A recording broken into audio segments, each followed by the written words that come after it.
Budget को जल्द से जल्द कैसे इम्प्लीमेंट किया जाए, बजट को इम्प्लीमेंट करते समय किस प्रकार से प्राइवेट कंपनीज को भागीदार बनाया जाए और बजट को इम्प्लीमेंट करने का साथ मिलकर के रोड मैप कैसे बने, इस पर चर्चाएं चल रही हैं। मुझे खुशी है कि आज रक्षा मंत्रालय के वेबिनार में भाग ले रहे सभी पार्टनर्स, स्टेक होल्डर से मिलने का अवसर मिला है। मेरी तरफ से आप सबको अनेक अनेक शुभकामनाएं। भारत रक्षा क्षेत्र में कैसे आत्मनिर्भर बने, इस संदर्भ में आज का ये संवाद मेरी दृष्टि से बहुत अहम है। बजट के बाद डिफेंस सेक्टर में क्या नई संभावनाएं बनी हैं, हमारी आगे की दिशा क्या हो, इस बारे में जानकारी और मंथन दोनों जरूरी है। जहां हमारे वीर जांबाज ट्रेनिंग लेते हैं, वहां हम अक्सर कुछ ऐसा लिखा हुआ देखते हैं कि शांति काल में बहाया हुआ पसीना युद्ध काल में रक्त बहने से बचाता है।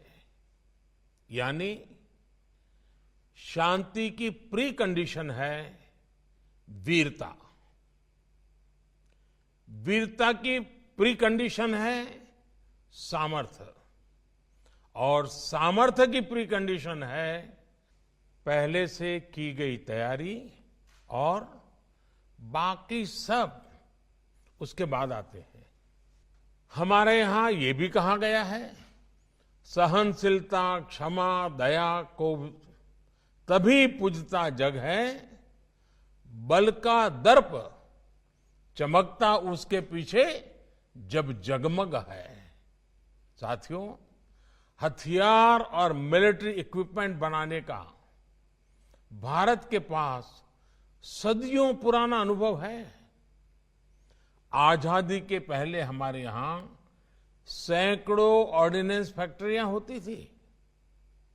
दोनों विश्व युद्धों में भारत से बड़े पैमाने पर हथियार बनाकर भेजे गए थे, लेकिन आजादी के बाद अनेक वजहों से इस व्यवस्था को उतना मजबूत नहीं किया गया जितना किया जाना चाहिए था।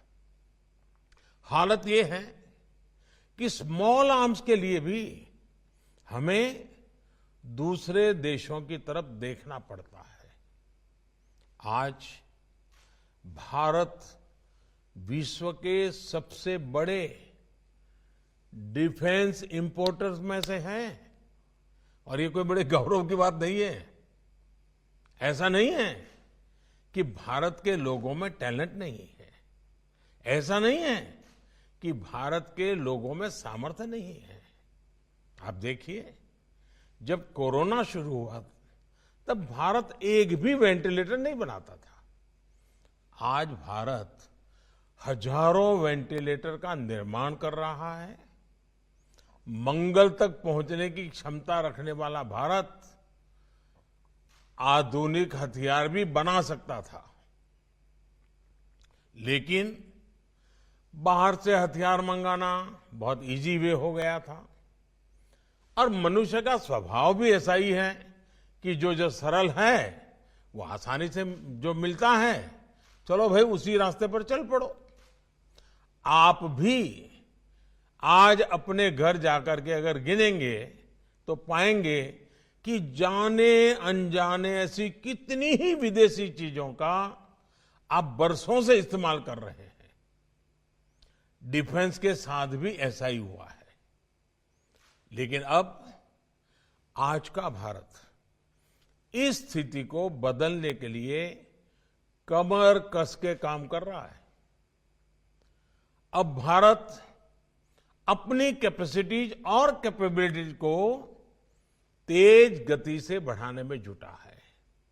एक समय था जब हमारे अपने लड़ाकू विमान तेजस को फाइलों में बंद करने की नौबत आ गई थी, लेकिन हमारी सरकार ने अपने इंजीनियरों, वैज्ञानिकों और तेजस की क्षमताओं पर भरोसा किया और आज तेजस शान से आसमान में उड़ान भर रहा है। कुछ सप्ताह पहले ही तेजस के लिए 48,000 करोड़ रुपए का ऑर्डर दिया गया है। कितने एमएसएमई सेक्टर जो इसके साथ जुड़ेंगे, कितना बड़ा कारोबार होगा। हमारे जवानों को बुलेट प्रूफ जैकेट्स तक के लिए भी लंबा इंतजार करना पड़ता था। आज हम ना सिर्फ भारत में ही अपने लिए बुलेट प्रूफ जैकेट्स बना रहे हैं, लेकिन दूसरे देशों को भी सप्लाई करने के लिए अपनी कैपेसिटी को बढ़ा रहे हैं। साथियों, चीफ ऑफ डिफेंस स्टाफ के पद का गठन होने से procurement, process, trial and testing, उपकरणों के इंडक्शन, सर्विसेज की प्रक्रियाओं में यूनिफॉर्मिटी लाना बहुत सरल हो गया है और हमारे सभी डिफेंस फोर्स के सभी तीनों विंग के सहयोग से ये काम बहुत तेजी से आगे भी बढ़ रहा है। इस साल के बजट में सेना के आधुनिकीकरण की एक प्रतिबद्धता और मजबूत हुई है। करीब 1.5 दशक बाद डिफेंस सेक्टर में कैपिटल आउटले में 19% की बढ़ोतरी की गई है। आजादी के बाद पहली बार डिफेंस सेक्टर में प्राइवेट सेक्टर का पार्टिसिपेशन बढ़ाने पर इतना जोर दिया जा रहा है। प्राइवेट सेक्टर को आगे लाने के लिए, उनके लिए काम करना और आसान बनाने के लिए सरकार उनके ईज ऑफ डूइंग बिजनेस पर बल दे रही है। साथियों, मैं डिफेंस सेक्टर में आ रहे प्राइवेट सेक्टर की एक चिंता भी समझता हूं। अर्थव्यवस्था के अन्य सेक्टर्स के मुकाबले डिफेंस सेक्टर में सरकार का दखल कई गुना ज्यादा है। सरकार ही एकमात्र बायर है, सरकार स्वयं मैन्युफैक्चरर भी है और सरकार की अनुमति के बिना एक्सपोर्ट करना भी मुश्किल है। और यह स्वाभाविक भी है क्योंकि यह सेक्टर नेशनल सिक्योरिटी से जुड़ा हुआ है। लेकिन साथ ही प्राइवेट सेक्टर की साझेदारी के बिना 21वीं सदी का डिफेंस मैन्युफैक्चरिंग इकोसिस्टम खड़ा नहीं हो सकता, यह भी मैं तो भली भांति समझता हूं और अब सरकार के सभी अंग भी समझ रहे हैं। और इसलिए आपने देखा होगा कि 2014 से ही हमारा प्रयास रहा है कि ट्रांसपेरेंसी, प्रेडिक्टेबिलिटी और ईज ऑफ डूइंग बिजनेस के साथ हम इस सेक्टर में लगातार एक के बाद एक कदम उठाते हुए आगे बढ़ रहे हैं। Delicensing, deregulation, export promotion, foreign investment liberalisation, ऐसे अनेक उपायों के साथ हमने इस सेक्टर में एक के बाद एक मजबूत कदम उठाए हैं।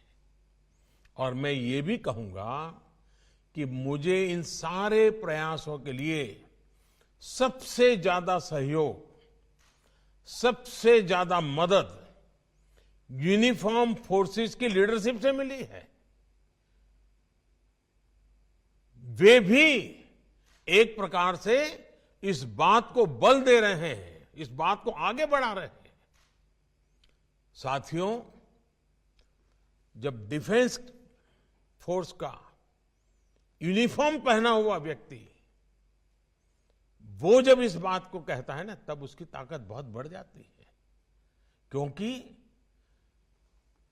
जो यूनिफॉर्म पहन करके खड़ा है, उसके लिए तो जीवन और मृत्यु का जंग होता है। वो अपना जीवन संकट में डालकर देश की रक्षा करता हो, और वो जब आत्मनिर्भर भारत के लिए आगे आया हो, तो कितना सकारात्मक और उत्साह से भरा हुआ वातावरण होगा, इसकी आप भली भांति कल्पना कर सकते हैं। आप ये भी जानते हैं कि भारत ने डिफेंस से जुड़े ऐसे 100 महत्वपूर्ण डिफेंस आइटम्स की लिस्ट बनाई है, जिसे नेगेटिव लिस्ट कहते हैं, जिन्हें हम अपनी स्थानीय इंडस्ट्री की मदद से मैन्युफैक्चर कर सकते हैं। इसलिए टाइमलाइन इसलिए रखी गई है ताकि हमारी इंडस्ट्री जरूरतों का पूरा करने का सामर्थ्य हासिल करने के लिए प्लान कर सके। सरकारी भाषा में ये नेगेटिव लिस्ट है, लेकिन मैं इसको जरा अलग तरीके से देखता हूं। जिसको दुनिया नेगेटिव लिस्ट के नाम से जानती है, मेरी दृष्टि से ये आत्मनिर्भरता की भाषा में पॉजिटिव लिस्ट है। ये वो पॉजिटिव लिस्ट है जिसके बल पर हमारी अपनी मैन्युफैक्चरिंग कैपेसिटी बढ़ने वाली है। ये वो पॉजिटिव लिस्ट है जो भारत में ही रोजगार निर्माण का काम करेगी। ये वो पॉजिटिव लिस्ट है जो अपनी रक्षा जरूरतों के लिए हमारी विदेशों पर निर्भरता को कम करने वाली है। ये वो पॉजिटिव लिस्ट है जिसकी वजह से भारत में बने प्रोडक्ट्स की भारत में बिकने की गारंटी भी है। और ये वो चीजें हैं जो भारत की आवश्यकता के अनुसार, हमारे क्लाइमेट के अनुसार, हमारे लोगों के स्वभाव के अनुसार निरंतर इनोवेशन होने की संभावना इसके अंदर अपने आप समाहित है। चाहे हमारी सेना हो या फिर हमारा आर्थिक भविष्य, ये हमारे लिए एक प्रकार से पॉजिटिव लिस्ट ही है, और वो आपके लिए तो सबसे ज्यादा पॉजिटिव है। और मैं आज इस बैठक में आप सभी को ये भरोसा देता हूं कि डिफेंस सेक्टर से जुड़ा हर वो सामान जिसे डिजाइन करने, जिसे बनाने का सामर्थ्य देश में है, किसी सरकारी या प्राइवेट कंपनी में है, वो बाहर से लाने की अप्रोच नहीं रखी जाएगी। आपने देखा होगा, रक्षा के कैपिटल बजट में भी डोमेस्टिक प्रोक्योरमेंट के लिए एक हिस्सा रिजर्व कर दिया गया है। ये भी हमारा एक नया इनिशिएटिव है। ये प्राइवेट सेक्टर से आग्रह करूंगा कि मैन्युफैक्चरिंग के साथ साथ डिजाइन और डेवलपमेंट में भी आप आगे आएं। भारत का विश्व भर में परचम लहराएं, मौका है, जाने मत दीजिए। इंडिजीनियस डिजाइन और डेवलपमेंट के क्षेत्र में डीआरडीओ का अनुभव भी देश के प्राइवेट सेक्टर को लेना चाहिए। इसमें नियम कायदे आड़े न आए, इसके लिए डीआरडीओ में बहुत तेजी से रिफॉर्म भी किए जा रहे हैं। अब प्रोजेक्ट्स की शुरुआत में ही प्राइवेट सेक्टर को शामिल कर लिया जाएगा। साथियों, दुनिया के अनेक छोटे छोटे देश पहले कभी अपनी सुरक्षा के लिए इतनी चिंता नहीं करते थे, लेकिन बदलते हुए वैश्विक माहौल ने, नई चुनौतियां सामने आने के कारण अब ऐसे छोटे छोटे देशों को भी अपनी सुरक्षा के लिए चिंता करनी पड़ रही है। सुरक्षा उनके लिए भी एक बहुत बड़ा महत्वपूर्ण विषय बनता जा रहा है। ये बहुत स्वाभाविक है। ऐसे छोटे और गरीब देश अपनी सुरक्षा जरूरतों के लिए स्वाभाविक रूप से भारत की तरफ देखेंगे, क्योंकि हम लो कॉस्ट मैन्युफैक्चरिंग की ताकत रखते हैं, हम क्वालिटी प्रोडक्ट की ताकत रखते हैं। सिर्फ आगे बढ़ने की जरूरत है। इन देशों की सहायता करने में भी भारत की बड़ी भूमिका है। भारत के विकसित होते डिफेंस सेक्टर की बहुत बड़ी भूमिका भी है, बहुत बड़े अवसर भी है। आज हम 40 से ज्यादा देशों को डिफेंस का सामान निर्यात कर रहे हैं। इंपोर्ट पर निर्भर देश की पहचान से बाहर निकलकर हमें दुनिया के अग्रणी डिफेंस एक्सपोर्टर के रूप में अपनी पहचान